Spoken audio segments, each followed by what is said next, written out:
Hi there, I'm Jen Houston from the Artsy Fartsy Gallery here in Canada. So glad that you can craft with me today. This week we have been working with the Tags and Tidings bundle. It is a bundle because it comes with the stamp, but not only the stamp, but it comes with the matching framelits, which is kind of a special deal. So when you buy bundles, you get 10% off. Pretty neat, hey? So I'm just going to flip the screen here so you can see what I've got. So the cool part about this set is that you have a bunch of little stamps basically on one large stamp, and the framelit, as you can see, cuts out every single little tag perfectly. I think it's such a neat idea. And so I knew as soon as I saw it, I have to get this stamp set because wow, what a time saver with making tags. But I want to show you that it does more than just tags. It also makes all sorts of cards. So we're going to make a card today using this bundle. I just want to show you in the holiday catalog. So if this set interests you, I would love to take your order. I'm a full-time Stampin' Up! Demonstrator, and so a way that you can help me continue my career is by ordering. So if this interests you, please contact me and I will get you hooked up. This is for any customer in Canada. All right, so on page 24 of the holiday catalog is the Tags and Tidings bundle.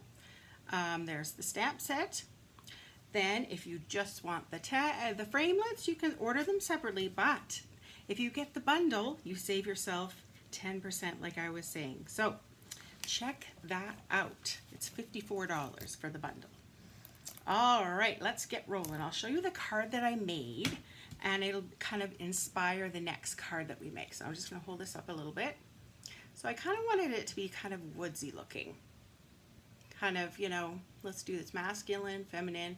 So I used the wood grain paper and stamped right onto it.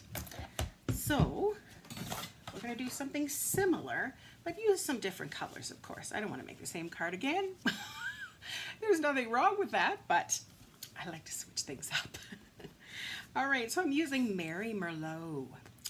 Like this color. And I'm using the white wood grain paper.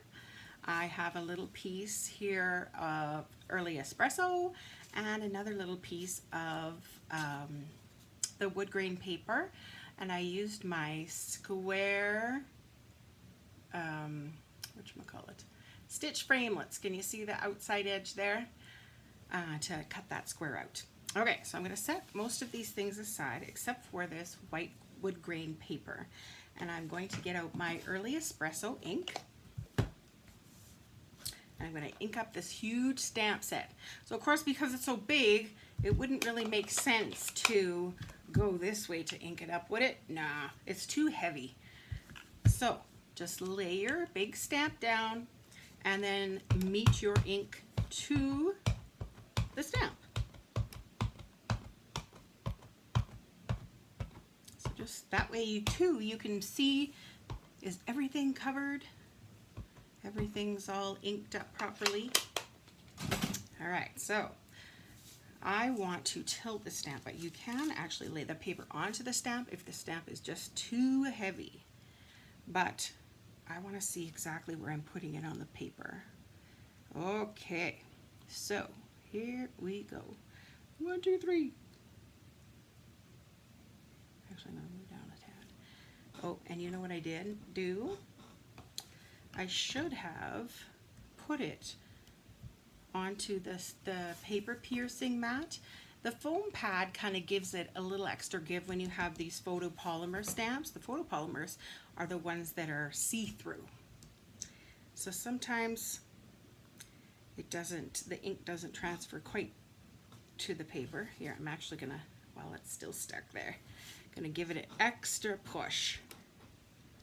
Want to make sure everything's inked up, of course. Okay, good. Now I'm going to peel it off and hope for the best. Now, this is kind of funny. Do you see anything anything a little silly here? No pee? Supposed to be no peeking. But thankfully, paper is double-sided. And so we're going to use the magic of paper and flip it over. Let's try this again. Because I don't think anyone would appreciate getting a Christmas card that had no P on it. So we'll try again. If it still doesn't work, what you can do is, of course, place the little saying part over where it kind of missed. And then no one will even know.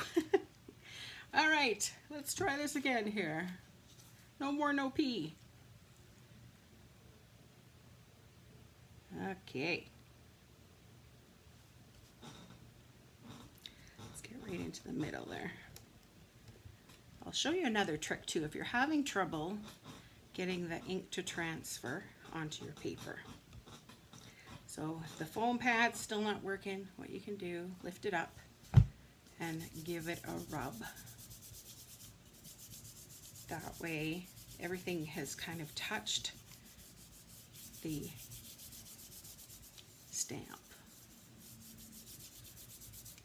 Okay, peel it off. Nice one, nice one. Okay, so there's a few little ideas that might help you if you need. Next step is going to be to place this onto the Merry Merlot. My snail over here. I've actually put it away. Fancy that. So just using the snail, I just go around all the outsides and do one little strip in the middle for a good measure. My paper's moving on me here. Okay, let's center it. Okay, next I'm going to glue this background square onto the wood grain paper.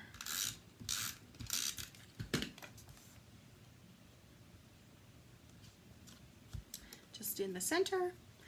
Next, I have a little piece that was cut out before of the wood grain, from the wood grain paper. So as you can tell, I stamped this previously, cut out the pieces with the framelits, and so then this was one of the little pieces that was cut out. And I see here, I'm going to show you another little fix-it tip. If you've stamped and it hasn't quite got it super well, see how the corner is kind of a little bit missing there? I mean, it can look like the rustic look, right? And it's, you know, little, you know, it's not quite even. Or you can get a blender pen. Now I better do this properly here. You just take your ink pad, squeeze it. See how I'm squeezing? And then, ooh, onto the lid, we get some ink. Now I just want just a touch of ink. So you'll rub the blender pen into there and basically just color over top of what's missing. Remember, you can always go darker, but you can't go lighter. So start lightly and you can always add more. So as you can see, we kind of fixed up that corner that was missing very simply by using a blender pen. Next, I would like to glue this little piece onto this paper. So I'm just using my snail.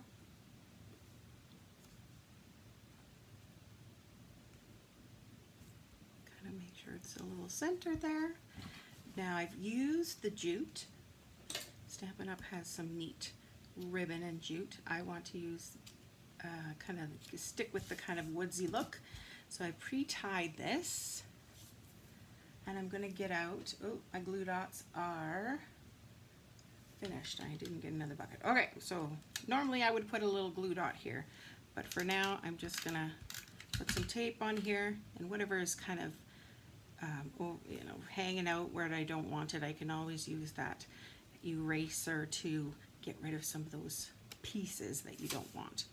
Now, I'm going to put this onto the card, but I want to pop it up a little bit, so I'm going to use dimensionals. Now, I'm just using up like leftover pieces from the paper. No sense wasting all those pieces that go around. You can just cut them and basically put whatever shape you want, which is kind of neat. Okay, and you peel off the back. I'm going to get rid of this. This is now garbage. I've used up that page. Normally they come in little hexagon shapes. Okay. And I just want to put it a little bit off center. Christmas greetings. And there simply is a card using that stamp set of tags. Who knew, right? I mean, you could always add a little extra color. You could add in some Merry Merlot, or add little tags, little ribbon, a little bit ribbon coming out the side. You can do all sorts of things with this card to kind of embellish it a little more. Add some rhinestones. Everybody likes bling. All right, so this is another way that we can use this stamp set to make something else. I hope you enjoy this, and I hope you try this technique out. Thanks for watching.